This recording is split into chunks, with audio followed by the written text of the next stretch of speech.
So, firstly, congratulations, Dominic, on that Dirty Black Bag. Have you had a chance to check out the series yet? They show us bit by bit, section by section, and so I've seen, I think, one to three. But I obviously was trying desperately. I sort of got a sense of it being put together while working on it. I was there a lot of the time, but it's wonderful to see it finally put together and be pieced together because it was such a wonderful script from the moment I read it. So I really, and it was hard work. It was a big, epic, difficult shoot in difficult times in terms of COVID, in terms of shooting, and we were far from home, and it was. So I really wanted it to be rewarding, and for all the cast and people who worked so hard on it to deserve it, to feel like it was worth it. And so when you do finally see it and the great score that's been put on it and how they've edited it together, I'm really happy with what I've seen. Yeah, well, talking kind of about that, like, kind of first read through, when you first read the script, what drew you to it? And did it kind of come out how you kind of imagined it would, like from paper to screen? It's funny. It was very complicated, and my worry was always that there was so much going on with it. But that's also what I loved about it. And so just selfishly, it was like trying to see the through line of this character, this kind of hideous sheriff who you think you want to like and follow, and who thinks doing good for the town and the people, who has a very shady past. So I sort of had a big job in that. What attracted me was how can I make an audience want to follow that guy and still like him when in the first 45 minutes he does something so revolting and unforgivable. But then I was following this very dense storyline with very many characters and offshoots of storyline going on. There's the gold. There's that old town that's crumbling that used to be so wealthy. There's the women in it that are so strong and so present, and there's the idea of the bounty and the old spaghetti western feel about it. The backdrop, the landscape, the enormity of it, and the sort of desolation of it. So, and again, it wasn't a world in which I was always desperate to be part of. I wasn't one of those kids who was running around dressing up like that. I didn't have a sheriff badge. I didn't want to be on a horse. But I fell in love with it as I did it. And actually, the difficulties that were presented with regard to the landscape and getting everyone in the right place, and actually the complications of a script that was very dense with very minimal time to do it, makes it very much a ensemble piece where you all have to collaborate and try and somehow make it work. There were sequences like, I don't know whether you remember the bridge. There's a big sequence where we cross a bridge and stuff, but that stuff like that, you're confronted with location changes every day, and so stuff is constantly changing in this time we're in, and so you're all working together to come up with new ideas and make something work, and that I find really fun to be part of. Stressful but fun. The production of that Dirty Black Band sounds amazing and kind of crazy. As you were speaking of shooting on location, Italy, Spain, and Morocco, the costumes, the enormity of the project, and also with COVID-19 on top of everything and the protocols, etc. Can you talk about what the shooting process was like? Something kind of amazing came out of the fact that COVID-19 was around and prohibiting us from moving that too freely. But we had three big locations we needed to get to. But the one positive from that was that the lead characters, there's three or four of us staying in one particular sort of hotel farm. Like, it was outside, so it's fine, but we had to be there for 2 weeks. We had the quarantine. It was like a 2.5 week quarantine. But what that meant was we had a lot of time to rehearse and decide who these people were and work out how we were going to play them together. And you rarely get that opportunity. So we had a massive rehearsal process together. Gave us confidence to work with one another. Gave us confidence to throw ideas around and be daring with the ideas that we chose. But when it came to actual locations and moving and getting from Spain to Italy and to Morocco, it was obviously very hard, but you're confronted with this kind of thing all the time. I mean, the biggest problem actually for us at one point was the fact that we were meant to be in arid desert that had had no rain for 5 years. for some reason in southern Spain, it decided to pour with rain for 2 weeks just before we filmed. So suddenly this desert became extraordinarily green. I mean, you'll see from the shot behind you, I can see plenty of green bushes even there.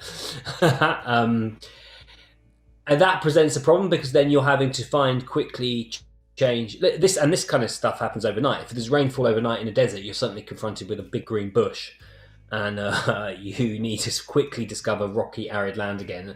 So it was forever moving and forever changing, and you couldn't really rely upon a schedule of any sort that would be satisfactory or that you really knew about. But that meant it was kind of, shooting on the go and making big decisions and changing your decisions, which I always, in my experience, has always made for better, more entertaining work that challenges you and you're thinking in the moment, on the spot, and it's spontaneous and therefore more kind of natural and fresh and invigorating and more fun to watch in its chaos, I suppose.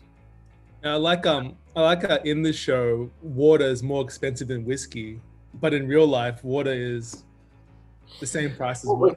Getting that way, isn't it?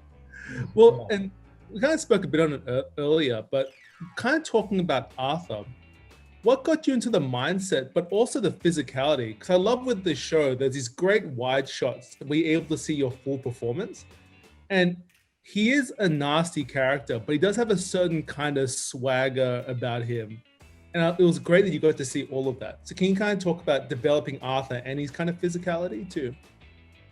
Yeah, it was lovely that you noticed that. I mean, and that was wonderful that the DP did want those big wides and to allow scenes to play out. And that's something that's quite rare in certainly in television. But I always like to make sure it's there and it's part of you. I've always thought that actually part of inhabiting a character is so much to do with the physical manifestation. You look at any person in life, you can spot someone a mile off.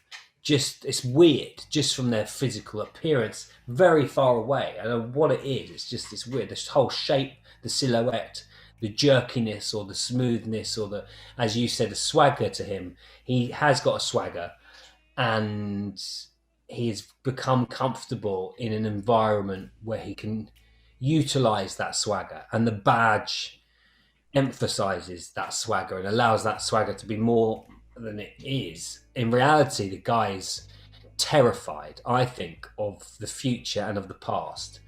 And so for me, I was always conflicted and a bit dismayed, or didn't quite understand a man who just, in today's equivalent, found millions and millions of pounds. And instead of just getting the hell out of there and starting a new life, he goes after a guy who nicks his horse. And that, for me, is a guy who's actually is terrified and frightened and doesn't want to confront anything about himself.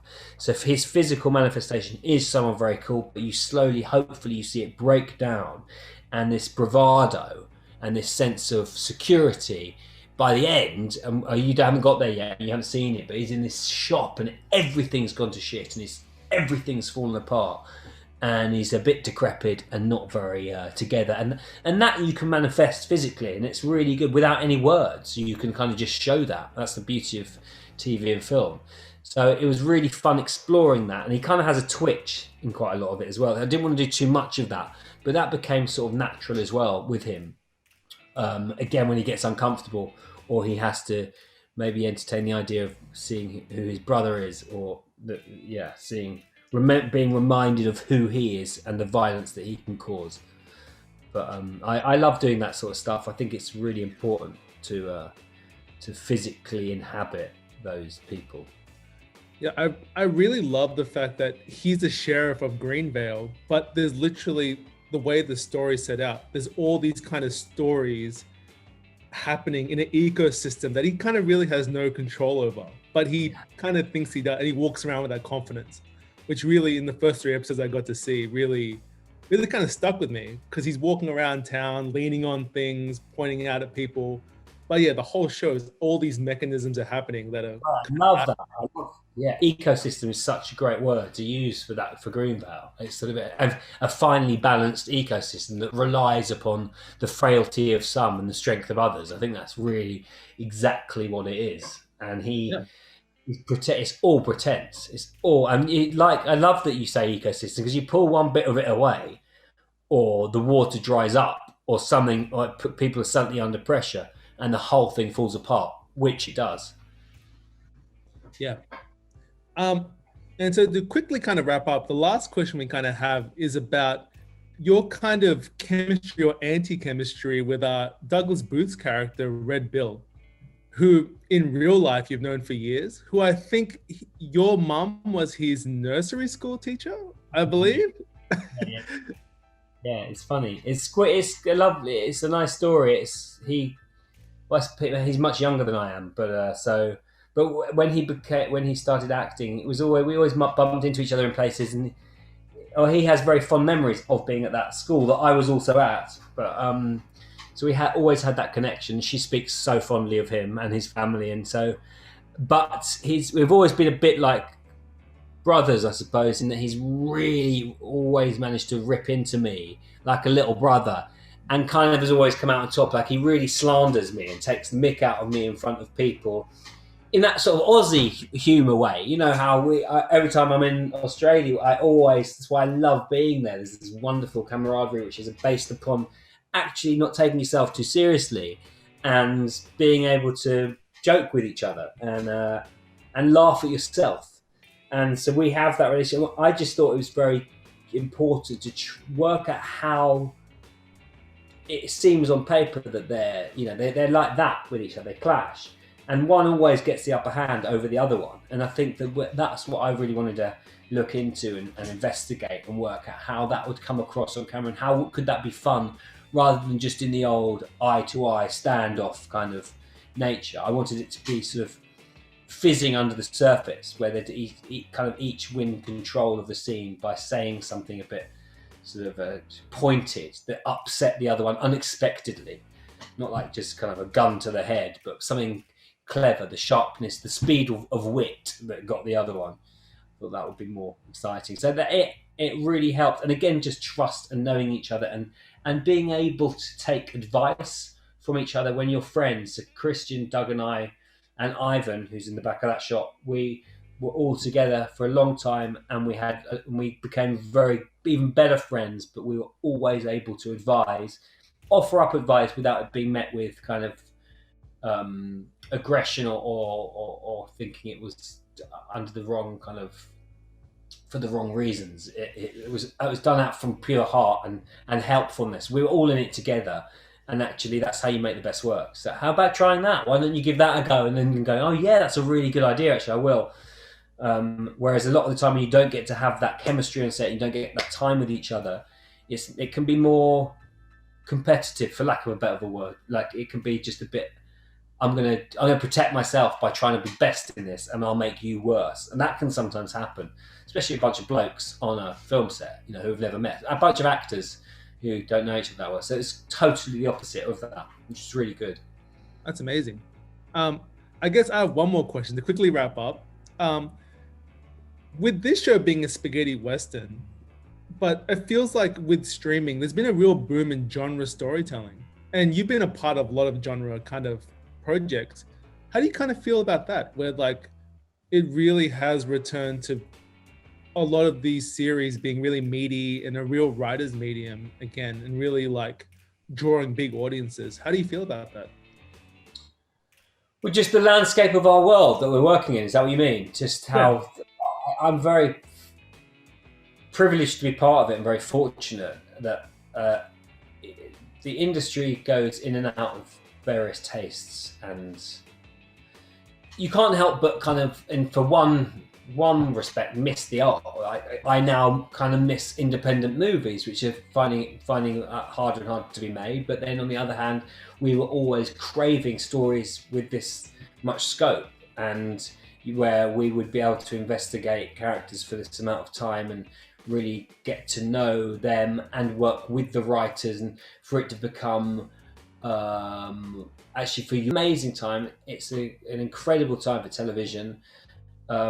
and there's a lot being made. There's a lot of good stuff being made. But there's also a lot of bad stuff being made, and that's so again, you have to find the way to navigate yourself through that, because also there's a huge commitment for a lot bigger chunks, and you never no one ever knew where they were going to be. This now is kind of, it's almost like you're taking a bigger leap of faith in that, oh, this could be 7 years of my life. So you really want it to be good, and you have to be even more specific and careful and accurate with your decision making, I suppose. But my goodness, it's a wonderful time. People need entertainment more than ever, and it's a lot of really great stuff that we can all be hopefully be part of. But yeah, it's just finding the time to watch any of it. You struggle with. Well, Dominic, thanks for your time and congratulations on that dirty bag, that dirty black bag. Thanks, Andy. Thanks a lot.